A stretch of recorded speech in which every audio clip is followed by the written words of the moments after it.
जैसे छोटे से प्रधान के गांव में आ जाएगा तो हमारे गांव में दिवाली आ जाएगी। क्या पता था इस नौजवान प्रधान को कि दिवाली नहीं, दिवाला का दर्शन होने वाला है। एक व्यक्ति अपने गांव का प्रतिनिधित्व करने की इच्छा इसीलिए रखता है क्योंकि वो व्यक्ति जिस संघर्ष से स्वयं गुजरता है, वो व्यक्ति चाहता है कि वो संघर्ष, वो मुसीबत गांव के किसी और नागरिक को झेलनी ना पड़े। जब एक प्रधान, एक बीडीसी, एक जनप्रतिनिधि जनता की व्यथा को कागज पर लिखकर किसी नेता के हाथ में थमाता है, तब उसकी लालसा ये होती है कि पीड़ा व्यथा को दर्शाया है तो चोट पर मरहम लगाने का कोई काम निश्चित रूप से करेगा। प्रधान लेकिन अपमानित तब होता है जब 3 बार का सांसद उसकी दरखास्त को लेकर बोरे में फेंक देता है। 3 बार का सांसद जनता को दिखावा करने के लिए कहता है कि मैं ये गांव गोद ले रहा हूं। निश्चित रहे वो गांव, लेकिन गांव गोद लेने के बाद 16 रुपए तक का काम नहीं करता।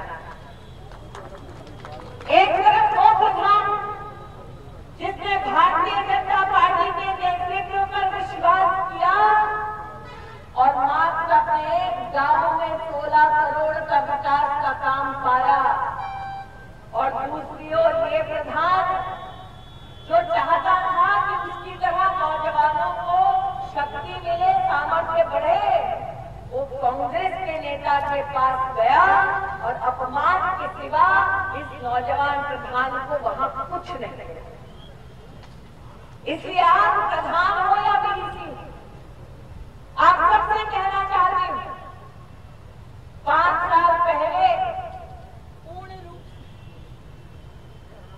साल पहले पूर्ण रूप से आशीर्वाद नहीं मिला था मुझे, तब भी मैं लौटी। जिस गांव ने मुझे रोका उस गांव में जाकर समस्याओं का समाधान देने का मैंने प्रयास किया।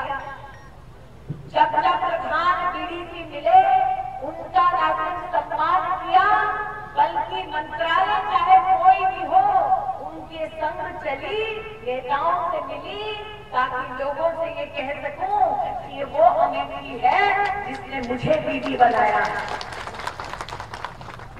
इसलिए आज सार्वजनिक रूप से घोषणा करती हूं, सांसद बनने के बाद सांसद निधि पर अधिकार अमेठी के उस प्रधान का होगा जो विकास को अपने बूथ पर जिताएगा। सांसद बनने के बाद सांसद निधि पर अधिकार उस बीडीसी का होगा जो जनता को विकास तक पहुंचाने के लिए 6 तारीख को बूथ पर लोकतंत्र का उत्सव मनाएगा।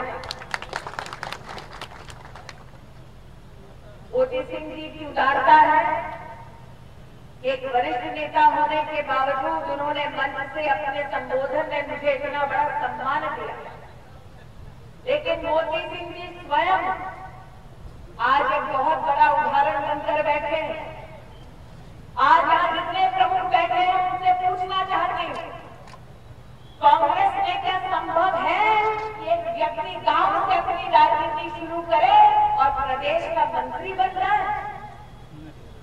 कांग्रेस में क्या यह संभव है कि एक व्यक्ति गांव के गरीब खानदान में पैदा हो और देश का प्रधानमंत्री बन जाए?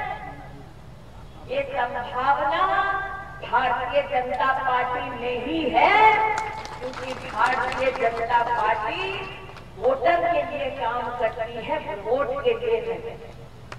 ये संभावना भारतीय जनता पार्टी में ही है, क्योंकि भारतीय जनता पार्टी के लिए नहीं बल्कि राष्ट्र के लिए समर्पित है। आज मोदी सिंह जी से, के सिंह जी से मैं कह रही हूँ कि प्रधान बीडीसी अगर कांग्रेस के किसी नेता से मिले तो उनसे पूछिए कांग्रेस ने किन लोगों के साथ गठबंधन किया,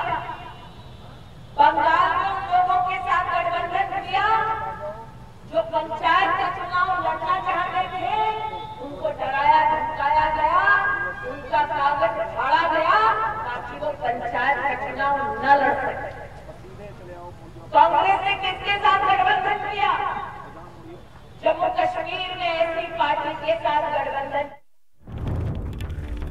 और स्मृति ईरानी का राहुल गांधी पर निशाना है। देश का ध्यान रखे राहुल गांधी, बीजेपी का नहीं। स्मृति ईरानी का राहुल पर हमला, लगातार हमलावर रही है स्मृति ईरानी राहुल गांधी पर, और एक बार फिर से स्मृति ईरानी का राहुल गांधी पर निशाना।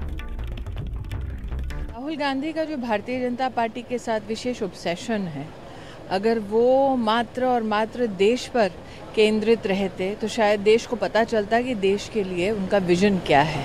अमेठी के हालात से अब पूरा देश अवगत है।